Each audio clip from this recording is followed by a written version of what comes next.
Welcome to Stocking the Pantry with Hal.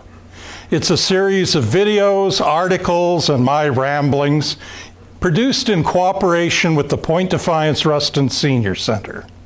Our goal is to provide information and resources to help everyone to be better prepared and reduce food waste. So let's get started. Happy October to everyone. When we're taping this, it's the beginning of the second week of October. And most of the growing season is over, and we're starting here in the Puget Sound area to move into those months with gray skies and not too much new out in the garden, and sometimes it gets a little depressing. So we want something that we can give to our friends and share in our homes that would liven us up, a taste of summer. And so today we're going to be making Rhubarb-Blackberry-Lime jam. So over the past while, I've been introducing postings and talking about preparing for the winter months by freezing any excess produce. So today, the main produce ingredients in this, the rhubarb, the blackberries, even the lime peel, has been frozen over the course of the summer. So it's really nice to have a simple collection of ingredients. So the main ingredient in terms of bulk is the rhubarb. And you can see that the freshly harvested rhubarb from my garden, it's definitely at the end. And you always want, when you're growing rhubarb, to leave a third of it for nutrients for the next year. And so I wouldn't have had enough left to be able to do this if I hadn't been freezing it all during the year. And it's really simple. You can just, that's one of the few things you can freeze by just chopping up, well, after you've washed it, of course, and bagging it up. Or if you have a kind of a food saver or one of those vacuum packers, that's even better.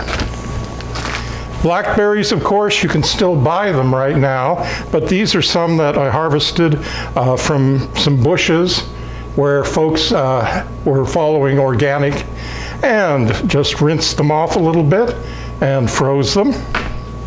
Lime, of course, you can get all year long, but we're using lime juice, but we're also using lime zest. And so this is zest that we took off of the lime, and then you just wrap it up really tight in some clear plastic wrap, or you can even vacuum pack it and freeze it.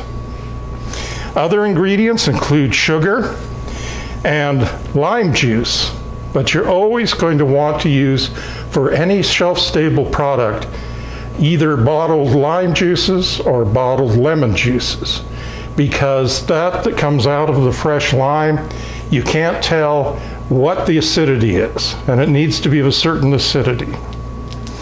And then the last ingredient is the Pomona's pectin, which I've talked about a lot. It's allowing us to use about half the amount of sugar you would have to use in other recipes. And so we're going to go ahead and get started, and we'll do some of the preparation and cooking off camera. All right, we're back. What we did is put in the blackberries, the rhubarb, cook those down till it's a nice consistency already, and then we put in the lime juice and the calcium water and a little extra water so it would cook well. And so what we're doing now is just reheating that. And this is the point at which we're going to be adding in, as I said, it's about half the sugar of a regular recipe, and then the pectin is mixed with the sugar. Because if you've ever worked with like cornstarch or something like that, you know that it will stick to itself as it surrounds the water molecules. Well, the pectin is the same thing, because the way they gel things is by surrounding the water molecules. But if you mix it with whatever the sweetener is, whether it's sugar or honey or even xylitol, that separates out those molecules until it hits the water and all dissolves. So we're getting this back up to almost boiling. There's a lot of natural sugars in it, so you need to keep stirring when you bring it back up because it will caramelize very quickly. And caramelized blackberry to me does not taste really good. And then we're going to mix in the pectin and sugar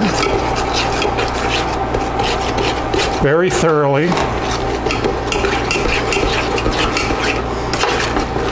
And bring it back up till it's well heated.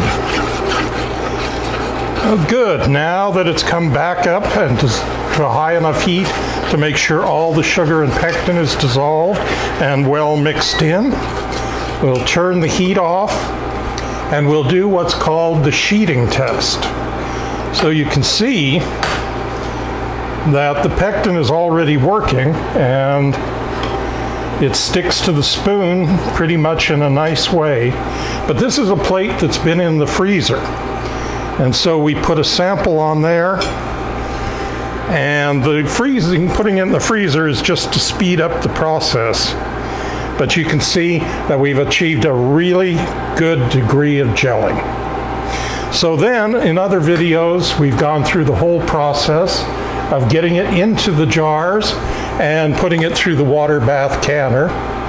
And we'll let you take a look at some of those other videos, or you can find that information just pretty much everywhere online. So thank you for joining us today. And in the following weeks, we'll be doing more programs using produce that we froze all during the summer so that we can bring a little taste of the summer season even in the dead of winter.